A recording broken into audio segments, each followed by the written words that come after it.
বাসার সবাই এখানে উপস্থিত। এর মধ্যে বাবা আমাকে কি বলতে চায় বুঝতে পারছি না। কোনো কিছু আবার টের পেয়ে গেল না তো?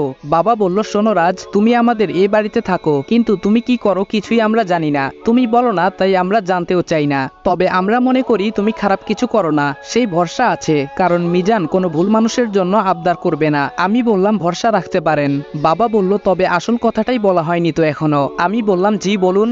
বাবা বলল, আর 15 দিন বাদে আমার একমাত্র মেয়ে আরিশফার বিয়ে। আমি চাই এই বিয়েতে তুমি আমাদের সাথে থাকো, হাতে হাতে একটু কাজে সহায়তা করবে। আমি বললাম, আমি এখানে একটা কাজে এসেছি, আমার কাছে সব থেকে বেশি গুরুত্বপূর্ণ আমার কাজ। আশা করি বুঝতে পেরেছেন। কথাটা বলেই নিজের রুমের দিকে চলে আসছি। সবাই কিছুটা অবাক হয়ে আমার দিকে তাকিয়ে আছে। হয়তো আমার এমন ব্যবহারটা তারা আশা করেনি। নিজের রুমে বসে আছি, মাথাতে কিছুতেই আসছে না ইসির ব্যাপারটা, ভাবতে পারছি না কিছুই। উঠে ফ্রেশ হতে চলে গেলাম। আজ আর বাইরে যেতে ইচ্ছে করছে না, তাই না খেয়ে শুয়ে পড়ি। খুব ইচ্ছে হচ্ছে সবার সাথে গিয়ে ডিনার করতে, কিন্তু না, এটা সম্ভব না। তবে এখন দেখি বাড়িটা কেমন বদলে গেছে। আগে বাবা মা দুজনে এত ব্যস্ত ছিল যে তাদের যে সন্তান আছে, সংসার আছে, সেদিকে বিন্দুমাত্র আগ্রহ ছিল না। তবে এখন অনেকটাই পরিবর্তন এসেছে সবার মাঝে। তবে এত কিছুর মাঝেও একটা চাপা কষ্ট বারবার অনুভূত হয়, যে তারা তাদের ছোট ছেলেকে ভুলেই গেছে।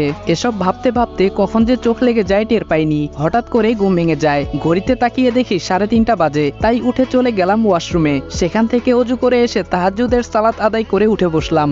এখনো ফজরের আজান দেয়নি, তবে যে কোনো সময় দিতে পারে, তাই অপেক্ষা করলাম। ফজরের নামাজ পড়ে একেবারে উঠাটাই বেস্ট। নামাজ শেষে নিজের ল্যাপটপটা নিয়ে কাজ করছি। তবে খিদে পেয়েছে প্রচুর। এত সকালে তো কোথাও কোনো দোকানপাট খোলা থাকবে বলে মনে হয় না। তবুও গিয়ে দেখি পাওয়া যায় কিনা। আর যাই হোক, এত খিদে নিয়ে কোনো কাজে মনোযোগ দিতে পারছি না। কিন্তু বের হয়ে ভালোই করেছি, না হলে দেখতে পেতাম না একটা পরীকে। সদর দরজা দিয়ে বের হয়ে বাহিরের দিকে যাওয়ার সময় পেছনে তাকাতেই চোখ যায় ইসির বেলকনির দিকে। খুব সুন্দর লাগছে ওকে দেখতে। একদম প্রাকৃতিক সৌন্দর্যের মাঝে ডুবে গেল যেন আমার চোখ। সকাল সকাল মেয়েরা আর যাই হোক মেকআপ করে না, আর তখনই তাদের আসল রূপটা চোখে পড়ার মতো অবস্থা হয়। তবে ভাবছি, এত সকালে ও ঘুম থেকে উঠে গেল, কারণ কি? পরক্ষণেই মনে পড়লো ও তো আমার মতোই একজন দায়িত্বপ্রাপ্ত মানুষ, উঠবে নাই বা কেন? চোখের ঘুম হারাম করে রেখেছে এই কেস। হাঁটতে হাঁটতে সামনে একটা টং দোকান দেখতে পেলাম। যাক, ভাগ্যটা তাহলে ভালোই আমার। সেখান থেকে হালকা নাস্তা খেয়ে বাইরে এলোমেলো ভাবে হাঁটছি। মাথায় চিন্তা একটাই, কে হতে পারে ওই লোকটা? এত নিখুঁতভাবে কি করে নিজেকে আড়াল করে রেখেছে? গত 1.5 মাসে একটা বিষয়ে কনফার্ম হয়ে গেছি, দেশের সবচেয়ে বড় স্মাগলার হলো এই বস। এই কোম্পানির আড়ালে তার আসল মুখোশ রয়েছে। কিন্তু কে সে? হঠাৎ মনে হলো ফোন বাজছে। আমি ফোনটা রিসিভ করে বললাম, ওয়েট, আমি এক্ষুনি আসছি। ফোনটা ছিল নীরবের। ওরা কিছু একটা ক্লু পেয়েছে যার জন্য ফোনটা দিল। বাকিটা চলুন গিয়ে দেখি। আমি রুমে প্রবেশ করতেই ওরা 4 জন উঠে দাঁড়ালো। আমি বললাম, কি পেয়েছো দেখাও। রাতুল আমার দিকে একটা ফাইল এগিয়ে দিল। ফাইলে চোখ বুলিয়ে দেখে আমার মাথা ঘুরতে শুরু করলো। ও মাই গড, তার মানে ওরা এসব এত কমন একটা জায়গাতে রাখতো। অগ্নি বলল, লোকটা অনেক চালাক স্যার। আমি বললাম, আমাদের ভাবনা চিন্তার বাইরে এর বুদ্ধি। তবে আর বেশি দিন এই বুদ্ধি চলতে দেওয়া যাবে না, অনেক হয়েছে। এখন থেকে আমাদের আরো সিরিয়াস হতে হবে, কারণ এই কেসটা সম্পূর্ণ উল্টো। রাতুল বলল, ইয়েস স্যার। আমি বললাম, তোমরা কাজ চালিয়ে যাও, আমি পরবর্তী নির্দেশনা না দেওয়া পর্যন্ত পূর্ব পরিকল্পনা মতে কাজ চালাও। আর হ্যাঁ, সবাই টাইমলি অফিসে পৌঁছে যেও, মনে থাকে যেন। সবাই বলল, ওকে স্যার। সেখান থেকে বেরিয়ে বাসায় এসে নিজেও তৈরি হয়ে নিলাম অফিসের জন্য। আমি অফিসে নিজের ডেস্কে বসে কাজ করছি, তখনই শুনতে পেলাম বাইরে থেকে কেউ নক করছে। পরিচিত কণ্ঠে কেউ বলল, স্যার আসবো? আমি বললাম, আসুন। ভেতরে এসে আমায় দেখে কিছুটা চমকে গেল। ঠিক ধরেছেন, এটা ইসি। আমি কিছুটা অবাকের ভান ধরে বললাম, আপনি এখানে কাজ করেন? ইসি বলল, তার কৈফিয়ত কি আপনাকে দিতে হবে নাকি? আমি বললাম, একদম না। ইসি বলল, ফাইলগুলো দেখে নিন, হয়ে গেলে সাবমিট করে দেব।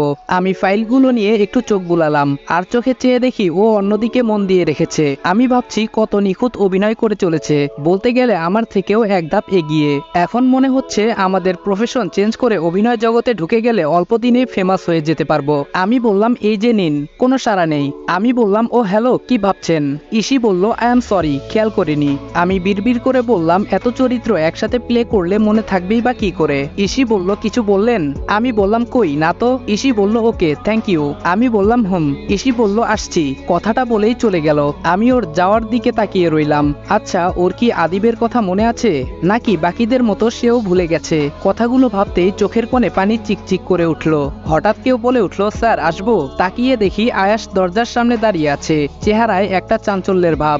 আমি বললাম, এসো। আয়াস বলল স্যার একটা খবর আছে। আমি বললাম বলো। আয়াস বলল স্যার আরসি। আমি বললাম মানে? আয়াস বলল হ্যাঁ স্যার, আরসি এর মধ্যে কিছু একটা রহস্য আছে। আমি বললাম এই আরসি এর সূত্র কোথায় পেলে? অমনি রুমের বাহিরে অগ্নি নক করলো। আমি বললাম এসো। অগ্নি বলল স্যার মনে হচ্ছে কিছু একটা পেয়েছি। আমি আর আয়াস দুজনেই উৎসুকভাবে তাকালাম কি পেয়েছে জানার জন্য। আয়াস বলল কি পেয়েছিস বল। আমি বললাম হ্যাঁ বলো। অগ্নি একটা কাগজ এগিয়ে দেয় আমার সামনে, যা দেখে দুজনেই অবাক হয়ে যাই।